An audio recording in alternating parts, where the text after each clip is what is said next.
Salut les amis, on est parti aujourd'hui pour le 26e épisode de cette série Zap Mercato. Comme d'habitude les amis, des informations, et aujourd'hui on a beaucoup d'informations du côté du Paris Saint-Germain. On va démarrer d'ailleurs dans la capitale avec une information qui concerne un indésirable du côté du PSG.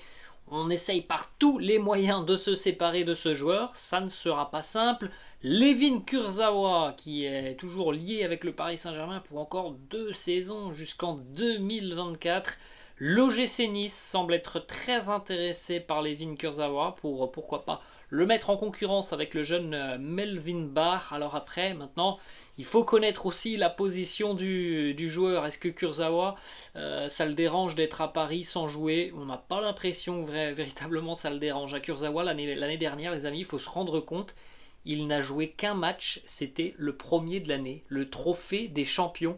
Il n'a plus rejoué, il n'a plus été sur les terrains de toute la saison passée. Donc on peut pas se dire que visiblement ça le dérange plus que ça, parce que évidemment le salaire il tombe quand même du côté de Paris. Je crois qu'il est peut-être à 8 millions d'euros annuels, Layvin Kurzawa du côté du Paris Saint-Germain. Sans jouer, il n'y a aucun souci.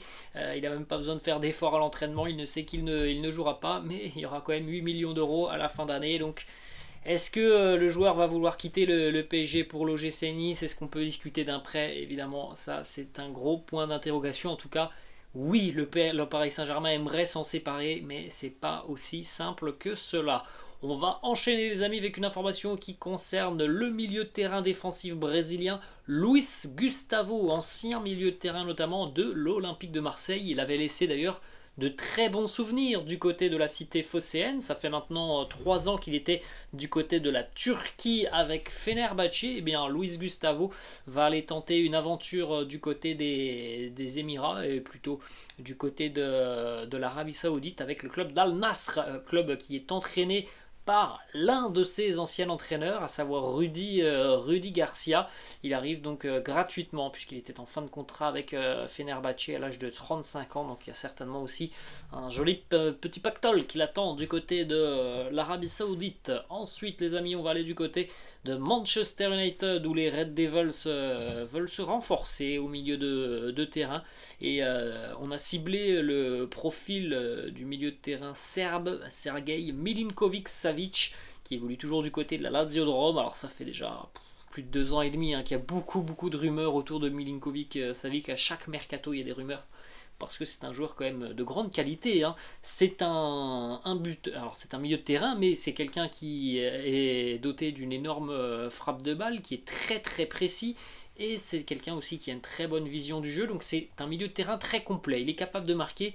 Il délivre aussi beaucoup de passes décisives. L'année passée, c'est une année où ça n'a pas été la meilleure année de sa saison, de sa carrière en Serie A, mais l'année passée c'est tout de même 11 buts, 11 passes D pour Milinkovic-Savic en Serie A. Donc des stats parfaitement équitables.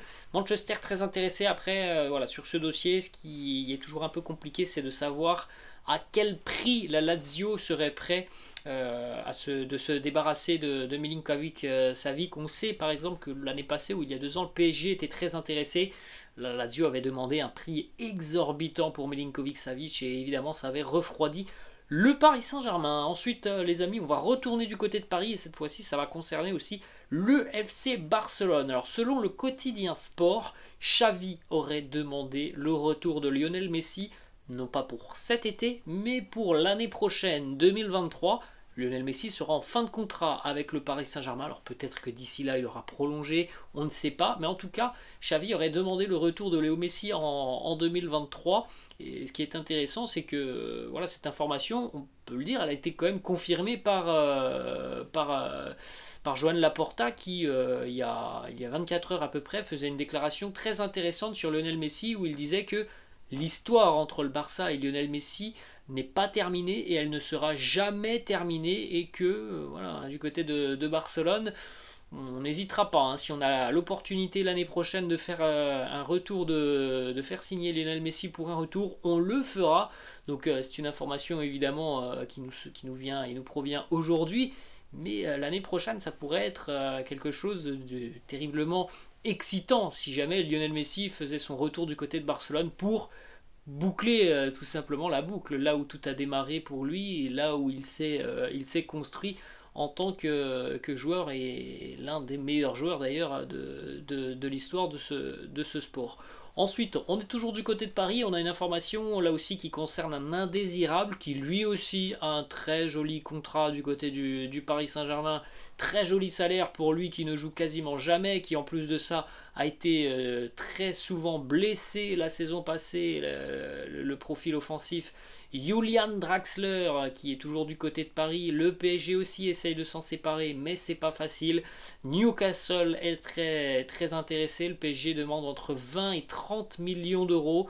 Je trouve que c'est tout de même un prix assez important pour un joueur qui depuis quand même 2-3 ans maintenant est très régulièrement écarté, éloigné des terrains, qui en plus de ça, bon, visiblement ne fait pas forcément beaucoup d'efforts lorsqu'il est au centre d'entraînement. Ça, ce sont les informations qui sortent déjà depuis de nombreux mois, voire même de nombreuses années. Johan Draxler, il apprécie bien la vie à Paris et la vie nocturne à Paris, si vous voyez ce que je veux dire. Donc ça semble tout de même assez cher. On va poursuivre les amis avec une information du côté de l'Olympique de Marseille. C'est une information qui nous arrive tout droit d'Italie. Le quotidien, le Corriere dello Sport, qui annonce que l'entraîneur de l'OM, Igor Tudor, a contacté Alexis Sanchez, l'attaquant chilien de l'Inter, pour discuter donc de son avenir avec le club interiste, de son avenir peut-être aussi ailleurs qu'à l'Inter. Les négociations avec Marseille auraient même d'ores et déjà débuté, et ce qui est intéressant, c'est que le joueur ne serait pas insensible à l'intérêt du club phocéen. Alors Alexis Sanchez, bon, il est quand même plus proche de la fin de sa carrière que du début, mais ça reste quand même un attaquant de grande classe, hein, Alexis Sanchez. Alors c'est plus le buteur d'il y a quelques années qui évoluait notamment au Barça, mais ça reste quelqu'un qui peut évidemment avoir un rôle très important à jouer.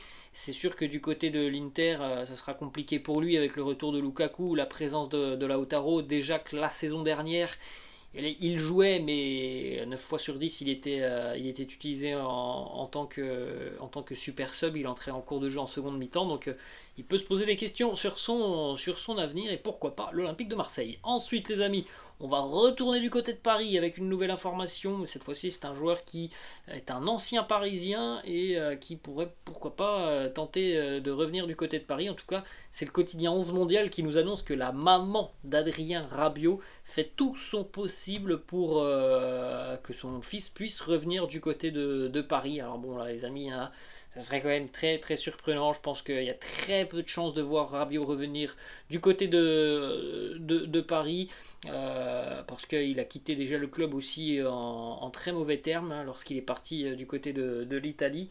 Après, c'est une opportunité aussi peut-être pour la Juventus qui déjà depuis de nombreuses semaines est très intéressée par Leandro Paredes. Alors peut-être que la Juve souhaiterait inclure Rabiot dans le deal Leandro Paredes.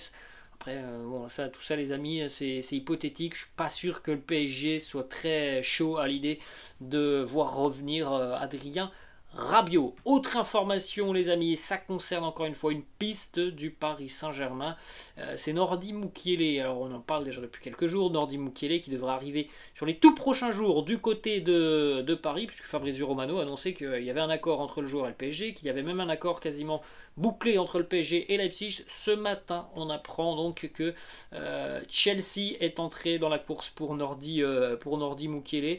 Les Blues seraient même prêts à mettre Timo Werner dans la balance. Timo Werner, ancien attaquant du RB Leipzig, qui fait passer des déclarations depuis quelques semaines comme quoi il n'est pas forcément hyper bien du côté de Chelsea. Il veut certainement retrouver un autre statut. Donc attention tout de même sur ce genre de dossier qui semble finalisé. Et puis au dernier moment, il y a un club qui arrive, qui propose peut-être quelque chose de plus avantageux pour le RB Leipzig. Attention tout de même sur les prochains jours, même si Fabrizio Romano hier par exemple a annoncé que normalement pour Nordi Mukiele dans 48 heures il sera parisien. On va tout de même suivre attentivement les 48 prochaines heures. Ensuite on continue les amis avec une information qui concerne Cesc Fabregas. Fabregas, il me semble qu'on en avait parlé peut-être qu'il y a une quinzaine de jours et ça va devenir officiel dans les prochains jours. Il va s'engager du côté de la Série B italienne avec le club de Côme, le Como Calcio en Série B italienne. Il est libre de tout contrat après avoir squatté le banc de touche de l'AS Monaco et l'équipe B de l'AS Monaco. Il va donc s'engager du côté du championnat de Série B italienne. Et on termine avec cette information qui concerne le jeune Mathys Tel du Stade Rennais. Mathys Tel s'engage avec le Bayern Munich. Il a été vu ce matin à Munich pour y signer son contrat aux alentours de 30 millions d'euros pour ce jeune espoir du foot français qui n'a que 17 ans, qui n'a joué que 50 minutes dans sa jeune carrière au plus haut niveau. Il a joué 50 minutes donc au plus haut niveau et il quitte le Stade Rennais pour 30 millions d'euros du côté du Bayern. Voilà les amis, la fin de cette vidéo. J'espère que ça vous a plu. N'hésitez pas, comme d'habitude, à lâcher un petit pouce bleu. Je vous laisse et je vous dis à la prochaine. Ciao!